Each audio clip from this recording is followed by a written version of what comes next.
자, 오늘 들여다볼 이야기는요. 우리가 흔히 보는 글로벌 분쟁이 사실은 석유나 정치가 아니라 바로 달러의 패권을 지키기 위한 보이지 않는 전쟁이라는 좀 다른 시각에 대한 겁니다. 뉴스만 틀면 나오는 중동 분쟁 소식들. 그 진짜 이유 혹시 생각해 보셨나요? 오늘 분석은 바로 이 질문에서부터 시작합니다. 뭐랄까, 하나의 미스터리를 풀어가는 느낌으로 말이죠. 네, 보통 이런 대답들이 나오죠. 아, 그거 석유 때문이지. 아니면 대량 살상무기 WMD 없애려고 그런 거다. 그것도 아니면 뭐 복잡한 지정학적 문제다. 다들 많이 들어보신 익숙한 설명들입니다. 그런데 말입니다. 만약에 이 모든 거대한 분쟁의 진짜 이유가 바로 우리 지갑 속에 있는 돈, 그러니까 화폐의 가치를 지키기 위한 싸움이라면 어떨까요? 오늘 분석은 바로 이 파격적인 가정에서 출발합니다. 자, 그럼 이 미스터리를 풀 핵심 열쇠를 공개하겠습니다. 바로 페트로달러 시스템이라는 건데요.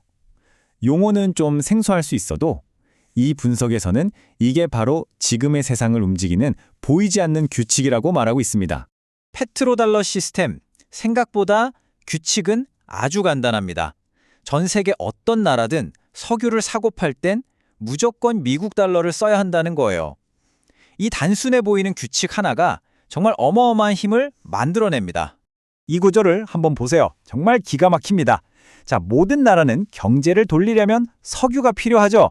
근데 그 석유를 사려면 뭘 사야 한다고요? 그렇죠. 먼저 달러를 사야 합니다. 그럼 전 세계는 달러를 구하려고 하고 그 달러로 자연스럽게 미국 국채를 사게 됩니다. 이렇게 미국 경제를 떠받치는 거대한 순환고리가 완성되는 겁니다. 그럼 이 시스템이 어떻게 지켜져 왔을까요? 대표적인 예로 이라크 전쟁을 꼽을 수 있는데요. 후세인이 우리 석유 이제부터 유로화로 팔겠다 선언하니까 미국이 바로 대량 살상 무기를 명분으로 쳐들어갔죠. 근데 여기서 진짜 중요한 건 뭐냐면요. 이 분석에 따르면 전쟁이 끝나고 미국이 딱히 석유를 다 가져간 것도 아닌데 신기하게도 유로화의 도전은 싹 사라지고 달러의 힘은 오히려 더 강해졌다는 거예요. 하지만 시대가 바뀌면서 이 단단해 보였던 달러 시스템에 도전하는 새로운 세력들이 나타나기 시작했습니다. 이건 뭐 여러 전선에서 동시에 전쟁이 벌어지는 것과 같은 상황인 거죠. 이 도전자들의 전략을 좀 보세요. 이란은 세계 석유 수송의 목줄인 호르무즈 해협을 무기로 삼고 있고요. 중국은 위안화를 금과 연결해서 달러의 대안으로 키우려고 합니다. 심지어 미국의 동맹이라는 유럽마저 달러 결제망을 피해서 거래하려는 움직임을 보이고 있죠. 그럼 이런 다각적인 도전에 미국은 어떻게 맞서고 있을까요? 이 분석을 보면 과거와는 완전히 다른 새로운 게임의 법칙을 쓰고 있습니다. 돈은 덜 쓰면서 통제력은 오히려 더 강하게 쥐는 방식이죠. 예전에는 이라크 전쟁처럼 어마어마한 돈을 쏟아부어서 군사적으로 해결했다면 이제는 훨씬 더 세련되고 어떻게 보면 더 무서운 경제적 압박을 쓰고 있습니다. 재밌는 건 그 대상이 적뿐만 아니라 동맹국까지 포함된다는 거죠. 그 핵심 전술이 정말 기발합니다. 일부러 중동의 긴장감을 조성해서 유가를 높게 유지한다는 거예요. 아니, 유가가 오르면 미국도 손해 아닌가 싶으시죠? 그런데 이 전략의 진짜 목표는 따로 있습니다. 바로 이 나라들 때문입니다. 일본, 대한민국, 독일, 프랑스, 공통점이 뭘까요? 다들 제조업 강국인데 석유 한 방울 안 나는 나라들이죠. 유가가 치솟으면 이 나라들 경제는 그냥 직격탄을 맞습니다. 결국 달러 시스템에서 벗어나려는 시도가 얼마나 위험한지 뼈저리게 느끼고 다시 미국의 품으로 돌아오게 만드는 일종의 경고 같은 거죠. 그리고 동시에 미국은 무역 정책에서도 아주 영리한 이중 전략을 씁니다. 자동차 같은 전통 제조업은 관세 장벽으로 꽁꽁 막아서 보호하고요.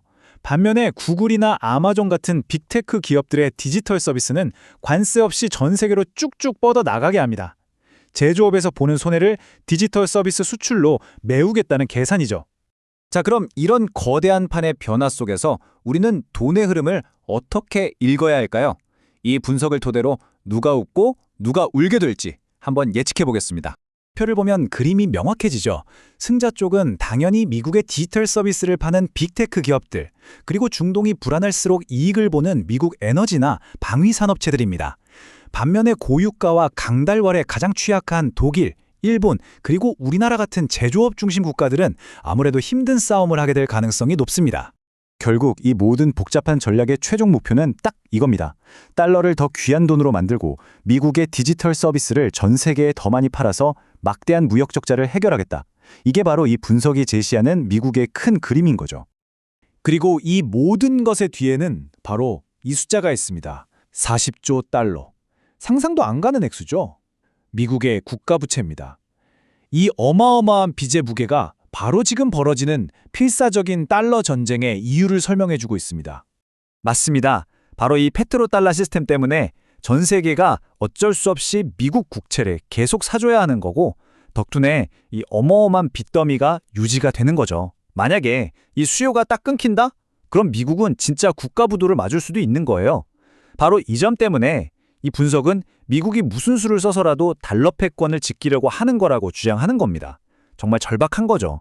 그러니까 결론적으로 우리가 지금 보고 있는 이 모든 지정학적 갈등들은 단순히 땅이나 자원을 뺏기 위한 싸움이 아니라는 겁니다. 미국 달러라는 세계 기축 통화의 생존 그 자체를 건 아주 치밀하게 계산된 경제 전쟁이라는 거죠.